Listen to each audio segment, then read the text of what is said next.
Hey, good morning. I'll be right back.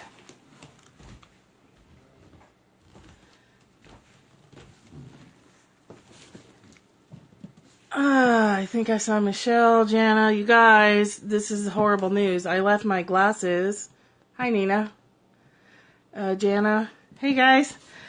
I left my glasses in Loganville last night. Hi, good morning. Good morning, Jana. You guys, I can't see a dang thing. Good morning.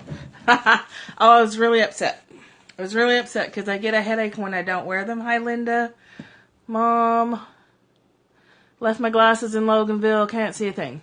So I got these readers out, and they give me a headache pretty quickly. So, good morning. So we're going to be reading off the Kindle because I can make the font huge. And then I was going to read to you a section of out of the book, the Winnie the Pooh stories, but instead I'm just going to talk about it because, Nina, I tell you what, I'm teetering. I've only been up I've been up since 7:30, it's 10:30-ish now, and I'm teetering on that edge of a headache, so we'll see. I'll probably end up with a headache. I'm so annoyed with myself for leaving them. And it tells me that I'm going to have to get a backup pair. I'm just going to have to save up and get a backup pair. Because my eyeballs belong to two different people, the lenses are ridiculously expensive. But I'm going to have to get a backup pair because this is terrible. I'm going to go get them. Morgan's going to be in Atlanta at a birthday party today. Good morning, Rhonda. So she's going to meet me. I'm only about an hour and 20 minutes from downtown Atlanta. So she's going to meet me on the highway somewhere. She lives in Loganville, which is pretty far away. That's the 2.5 hours.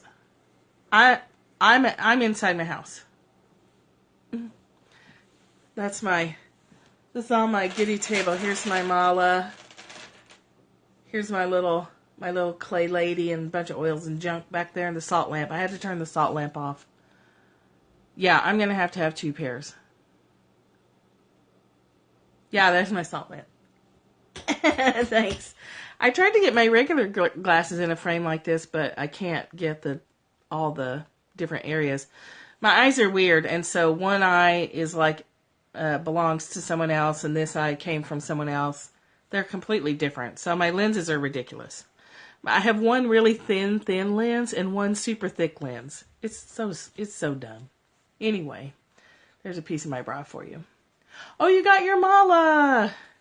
Yay! Michelle got one of Sarah's malas. Malas are cool. So all week we've been talking. I'm going to take these off and just use them when I need to. All week we've been talking about storytelling, stories that we tell ourselves, stories we use to keep the past active in our minds, stories that we use to keep ourselves feeling bad about ourselves. It's bad for our self-esteem and stuff. So I'm going to read today's reading to you, and then I want to show you a picture that comes from the Winnie the Pooh stories, and we'll talk about Winnie the Pooh is massively wise. Those stories have so much metaphor underneath, and if you read them in that frame of mind, you can get actually a lot out of Winnie the Pooh. So today's reading comes from the workbook. Yes, super wise. The guy who wrote A.A. Milne, is it Milne, who wrote the Winnie the Pooh stories was brilliant. Brilliant man. It's lesson 291, verse 1, sections 1 through 6. And that's all we're reading today because there's no way I'm going to wear those readers long enough to read out of the big Course in Miracles book. It will give me a headache for sure. Rhonda, did you have fun yesterday? It sounded like you were going to have a fun day. So for October 18th, this section comes out of the book Holy Shift by Robert Holden. Christ's vision looks through me today. His sight shows me all things forgiven and at peace, and offers this same vision to the world. And I accept this vision in its name, both for myself and for the world as well. Because when we see through eyes of peace, when we see the world as it is, we pave the way for others. Oh, your birthday's tomorrow. Lots of October birthdays. Very cool. What loveliness we look upon today. What holiness we see surrounding us. We have this choice. What loveliness we look upon today. What holiness we see surrounding us. And it is given us to recognize it is a holiness in which we share. It is the holiness of God Himself, or Source itself, or the Goddess herself, however you want to make that happen.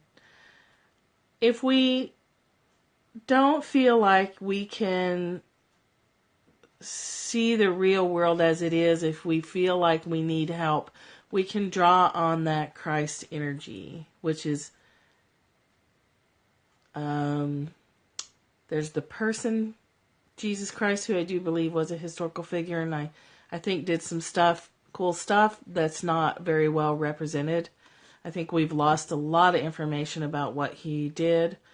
But there's also that Christ energy that I do think is like something we can draw on just simply by asking. That's sort of an intermediary,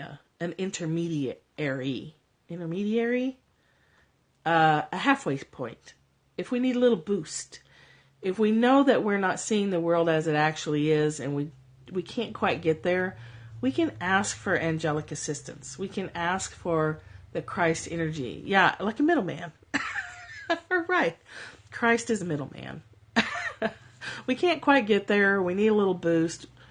We can sit and we can meditate and we can look at the world and we can say, I know I'm not seeing everything that there is to see. I know that I could see more holiness and more peace, and I ask for help. I ask for strength in getting to that. So help me out. Help me out, Christ energy. Help me out, angels. Help me out, God. Give me a boost here, because I need help. Because it doesn't happen just like that. We may have flashes of it just like that. But to maintain it and sustain it long term, we need help. So asking for help is something we forget to do. The husband just came in. Show me your deer hunting look. He was going to go hunting today, but I think he changed his mind. Did you change your mind? Yeah, later. Yeah, he's going to go later. Is it cool if I now Jerry a little coffee? Yes. Yeah. Neighbor's out of coffee, so we share.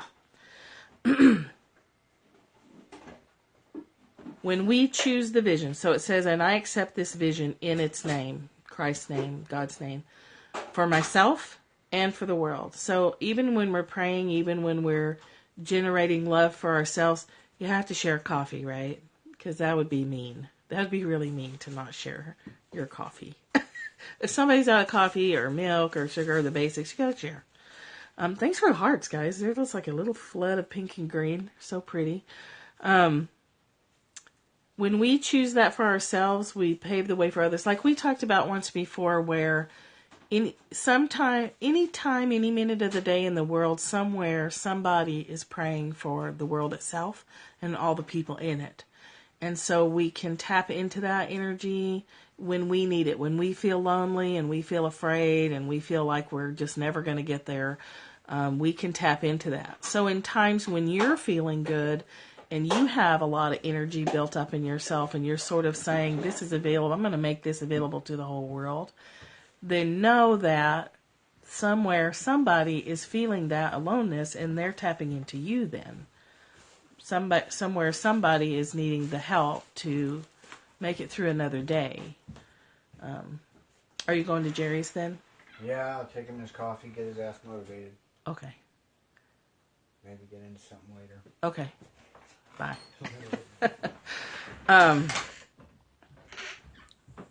It can be helpful if you're in a bad place to know that somewhere somebody's praying for you, even if they don't know you. That they just have so much love that they're praying for the whole world, and that's available to you. So then you can give that back when you have those overflowing gratitude moments where you feel like there's just so much love and so much energy in you that you don't even hardly know what to do with it all. You can dedicate it to the world, knowing that somebody out there is going to tap into it, and it can mean the difference in making it through another day or not. Because you feel it. You know it's there and you feel it. So, loving kindness, yes. Dedicating your efforts for yourself and to the world. So let me show you this picture. Because this is related to the stories that we tell ourselves, which is giving ourselves permission to see the world as it is. Okay, let me see if you can see this. Can you guys see that? I have to cover my face. So this is a picture from the original Winnie the Pooh illustration. So it's the classic Winnie the Pooh. And it's from Eeyore's birthday party. And I've carried this around. It's canvas inside a frame. Yes, me too. Me too. And so I've carried this around with me for probably 10 years. And the reason why is this.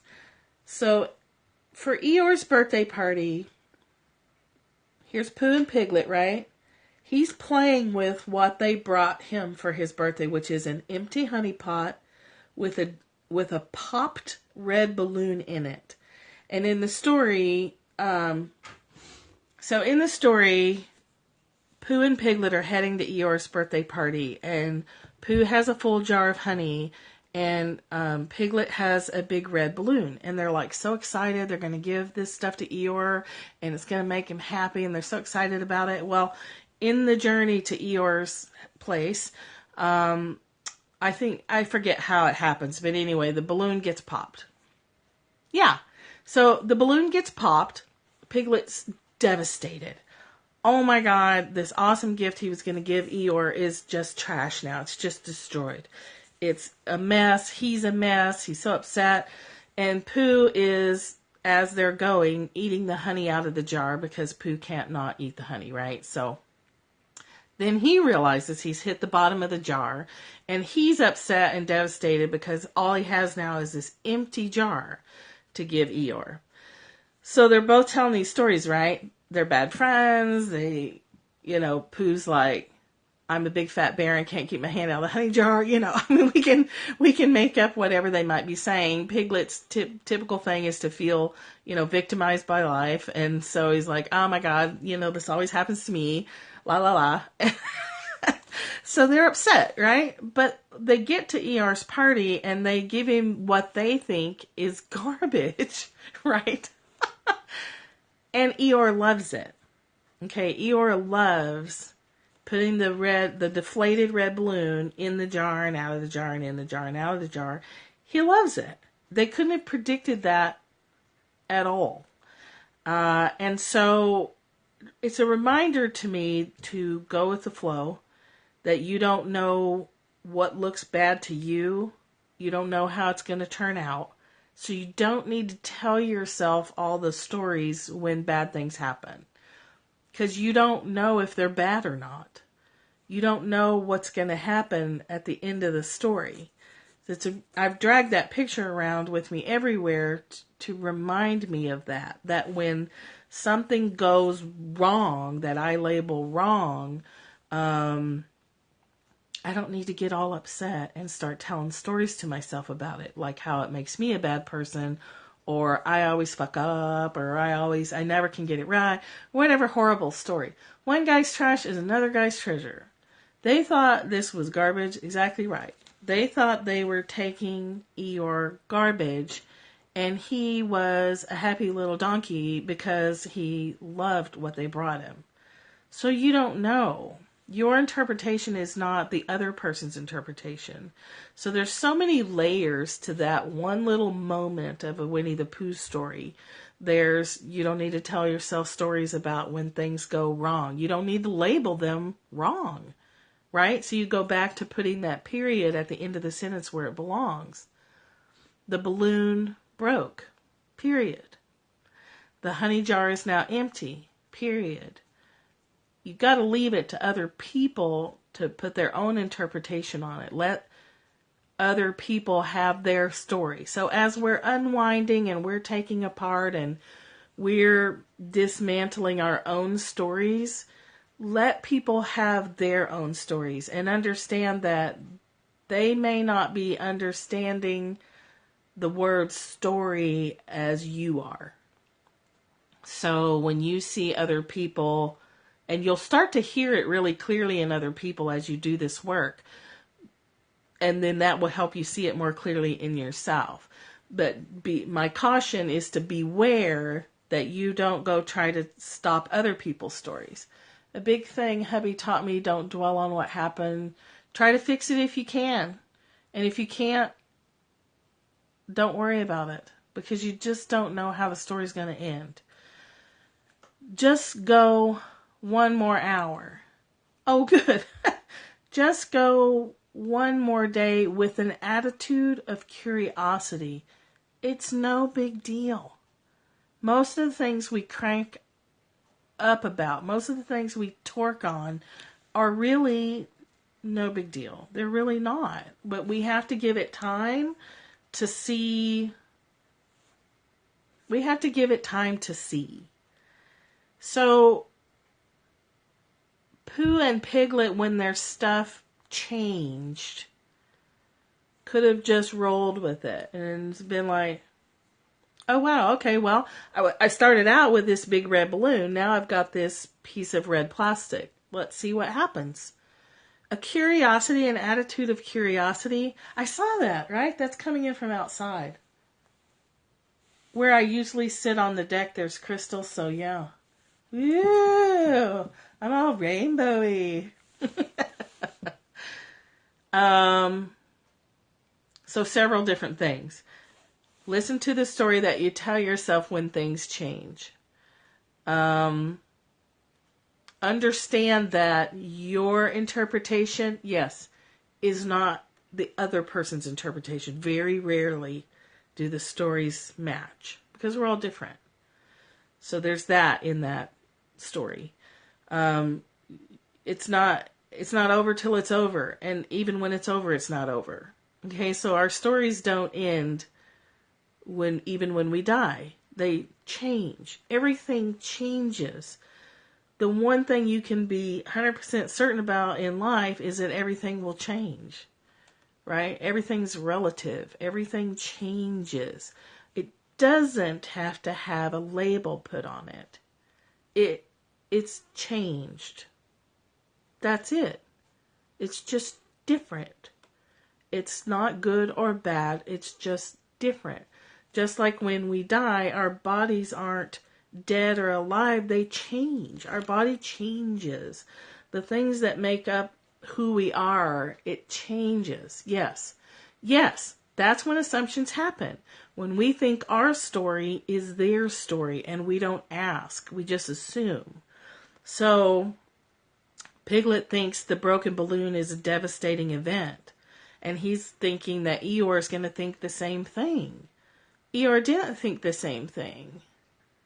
Oh, you're very welcome, Marlene. Marlene, I don't know if you were here when I said I lost my glasses. I think your name's Marlene. I didn't lose them. They're just far, far away from me right now. And I won't get them back till this afternoon. Yes. Right. So, we get into trouble in our relationships when we forget to ask. Remember the story I told you guys about when I biffed it on my mountain bike and I got all bloodied up and beat up, and I was like, cool.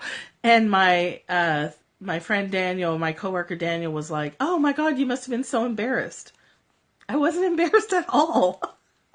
I wasn't at all embarrassed. So if he had wanted to check it out, and of course this is just a casual example and who cares, but he could have said, oh my God, how do you feel? I could have said, then I would have had the opportunity to say, I made it down the steps 3 times before I biffed it. I'm happy. And then he would have known, oh, well, if it was me, I would have been horribly embarrassed. And, we would have known, we would have been clear on that. That's just a little example. Bigger examples are when you think someone's angry at you and they're not. They're angry at something else. They've got something on their mind that's making their face look frowny, mad, and you catch a glimpse of it and you're like, holy shit, what did I do? Well, you didn't do anything. But you have to ask, you have to check it out. You have to learn to get comfortable with saying, I'm having an insecure day, and I see that your face looks resting bitch face. Right, yes. Resting bitch face gets a lot of people in trouble. Because they don't ask the person, like, are you mad at me, or do you just have resting bitch face? Please don't ask it in that way. Ask it differently. Me too. We all do. Yeah. So when I'm concentrating, feedback I got when I was a supervisor, yeah, don't ask it that way. That'll get you in trouble.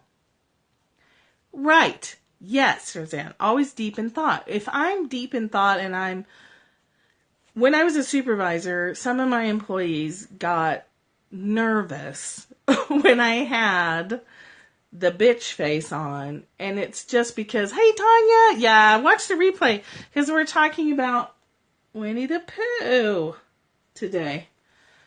Course in Miracles, a few months. I've been studying derivatives of A Course in Miracles for eons. But we just dove into the Course in Miracles itself at the end of August. Right? August 29th. Tanya! Watch the replay. Have a good day. You know, Marlene, A Course in Miracles is it's the source material for so much other material. And the message is the same. And most of my career has been as a therapist and social worker, working with a huge variety of people. So I've had to learn how to find metaphors and analogies and explanations that explain complicated material to people. So it's an accumulation of, 16, 17 years of working with people. Thank you, Tanya. Thank you. It's actually a game for me. Thank you. Yeah, experience. I had experience. I wouldn't say it's a gift so much as it's just years of experience. It's years of banging my head against the wall trying to figure out how to get through to a kid. Usually, adolescence will really make you get creative in how you explain things, because they struggle to understand abstract concepts, and you got to bring it back to stuff they're familiar with. So if I have a kid who's been a successful drug dealer, I can use that as you can also be a successful salesman in a legitimate occupation because you got good sales skills. Let's just translate those. You can sling dope all weekend. You can sling cars in the same way. Right? You got to look for the positive and see where else it can go. Yeah, I had some good, really successful dope slinging kids. Yeah, selling oils. Well, I was never a successful dope slinger, so. Yeah, now it's on my chest. I love this. I love I got a rainbow on my heart. You guys are my rainbow. So yeah, Winnie the Pooh. That section of Eeyore's birthday party. It's very interesting to go back and read Winnie the Pooh in a different light.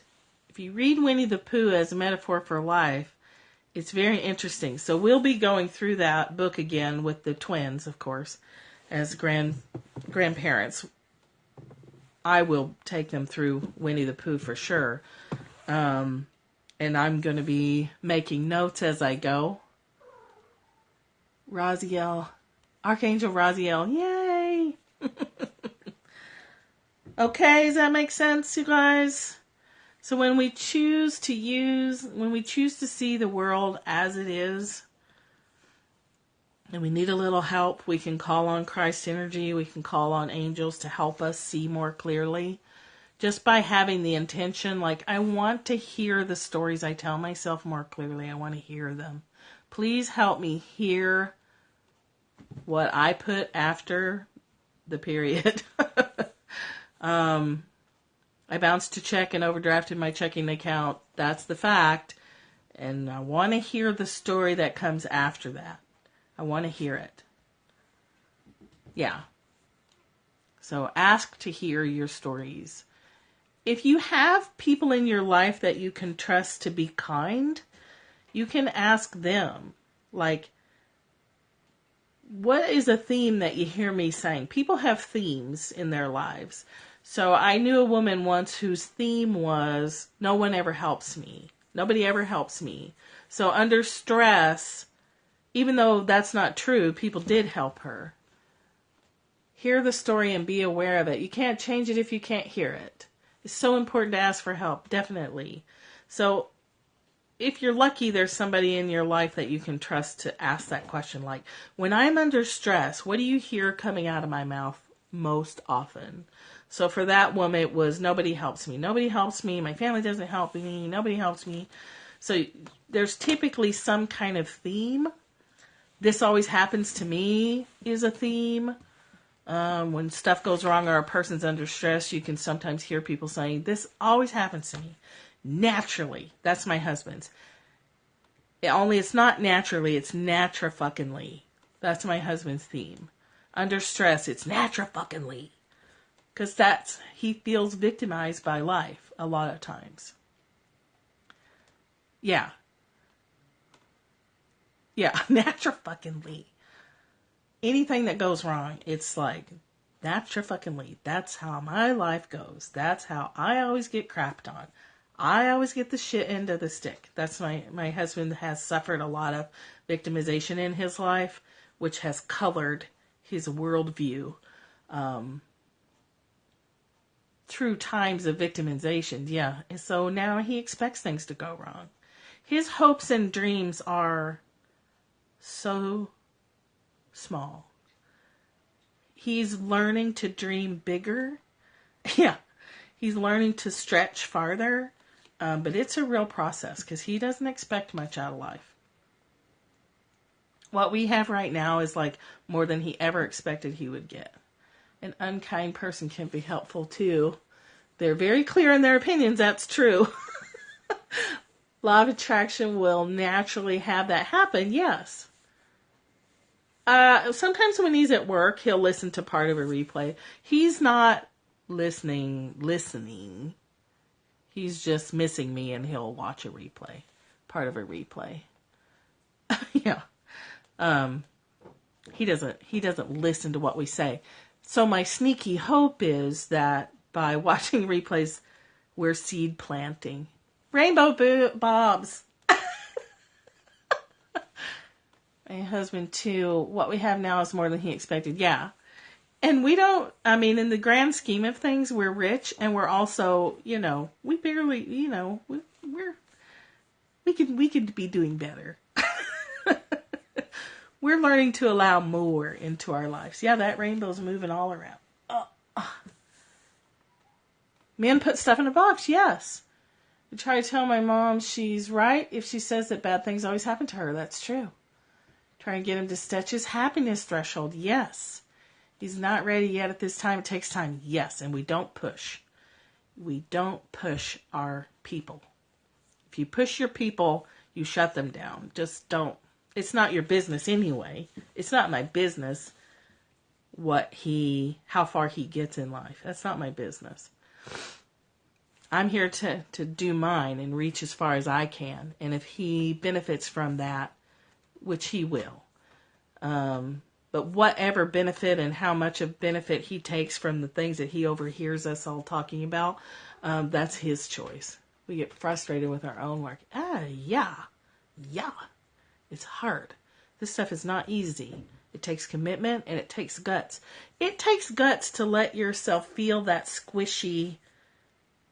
Yeah, it's for agreement stuff, which is Course in Miracles stuff, which is Bible stuff, which is ancient Buddhist text stuff, which is ancient Roman stuff. Marcus Aurelius Google Marcus Aurelius, Aurelis, something like that. It's hard to do because we love them. We can't drag them kicking and screaming. No. The minute someone feels like you're trying to change them, they're going to push against you because it's not your place. It's not our place to. So I say stuff around Marcus Aurelius. There you go. Yeah. That's old Roman stuff. The guy was saying the same thing. Shakespeare said the same thing. All of Shakespeare's plays are based on the similar concepts. All the movies that you watch have these underlying concepts. Hero's journey. Seeing the world one way. The main character always starts the movie seeing the world one way, and through a process of ups and downs, ends the movie seeing the world completely differently. Take a step back from the movies you watch and start to analyze them a little bit. Like, where is this character starting and where is she ending? And what does the process look like in between? It typically looks pretty painful. And as we know for ourselves, the process of growth can be painful. And we have a choice of whether it's more or less painful, but guaranteed it's going to be painful at different points in time. Because it hurts. Okay, see ya. We're here every day before noon Eastern. Bye, Marlene.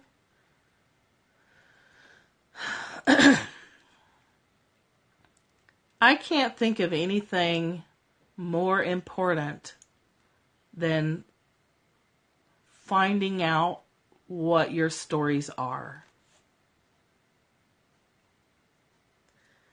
If you don't know what they are, you can't change them because you don't hear them, you're not aware of them.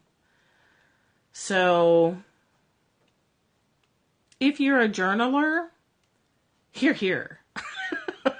You can look back in your journals and find themes. Find areas that you continually struggle with. You can find your go-to place. You can find your familiar bad feeling, the place that you run to under stress. When working with addictions, your addiction is usually the first place you go. No, pretty sure Nobody Helps Me is one of mine. You know, it is for a lot of women because we do feel, sometimes that's true.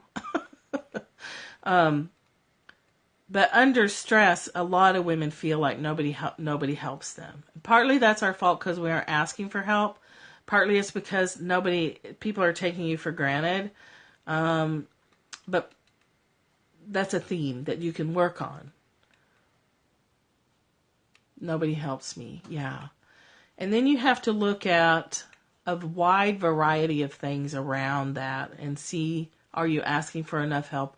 Are you letting people help? Are you reloading the dishwasher? When the hubster loads the dishwasher, in my opinion, it's inefficient. But I focus on ask more. But hey, he loaded the dishwasher, so he has not changed that at all. Or she tries, it seems she's doing it as payback. Yeah. I think that's it. I think that's all I got. Yes, let people help you. As women, we want to do it all ourselves. And get really caught in that trap of not asking for help, but then criticizing the help we get, or redoing it, asking somebody to clean the bathroom, and then going and doing it over again. Well, then that person's probably not going to help you as readily. Oh, me too. I think you'll like it. Yeah. Hugs. Take care. Love to you. Yeah, I should probably shut this down pretty soon. Anyway, so if you ask for help, let people help you. Have a great Sunday, Nina. And then don't criticize the help they give. If you need to teach them how to do it differently, that's one thing if it's a kid. But if it's your husband, just take what you get and be happy for it. Drop your standards a little bit. We're wrapping up. Oh, you're still on TV? Yeah, I'm still on TV. Do you want to say hello? No, I'm good. No, he's good, he says. Okay. I'm going to close up shop for today. The squinting, things are getting even more blurry, so. He is so cute. Come show your cute face. Why? Because you're so cute. Hi, Mickey. Oh, I didn't say rub you in my hair. Right. Yeah. Yeah, he's all jacketed and beanied up. It's really cold here. So, aw, you got lots of awws. He's so cute. He is so cute. Okay, ladies, I'm going to go shut this down and stop looking at things because in a couple of hours I got to drive to Atlanta and get my dang glasses. So, all right. I will. You're welcome. Take care. I'll see you tomorrow. Tomorrow's Monday, so we do Course in Miracles stuff in the morning. And we'll do a Young Living Essential Oil in the afternoon. So, all right. Take care. See you later. Love to you. You too.